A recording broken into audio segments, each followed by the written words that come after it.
বিশ্বকবি রবীন্দ্রনাথ ঠাকুরের গীতাঞ্জলির কবিতা ধুলা মন্দির। ভজন পূজন সাধন আরাধনা সমস্ত থাক পড়ে, রুদ্ধদ্বারে দেবালয়ের কোণে কেন আছি সরে? অন্ধকারে লুকিয়ে আপন মনে কাহারে তুই পুজিস সঙ্গোপনে?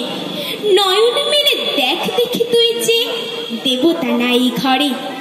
তিনি গেছেন যেথায় মাটি ভেঙে করেছে চাষা চাষ, পাথরে ভেঙে কাটছে যেথায় পথ খাচ্ছে 12 মাস। রৌদ্রে জলে আছেন সবার সাথে, ধুলা তাহারে লেগেছে 2 হাতে। তারই মতন সূচি বসনে ছাড়ি আইরে ধুলার পরে। মুক্তি, ওরে মুক্তি কোথায় পাবে? মুক্তি কোথায় আছে? আপনি প্রভু সৃষ্টি বাঁধনে পড়ে বাধা সবার কাছে। রাখরে ধ্যান থাকরে ফুলের ডালি, ছিড়ুক বস্ত্র লাগুক ধুলাবালি। কর্মযোগে তার সাথে এক হয়ে ঘরম পড়ুক ঝরে। ধন্যবাদ।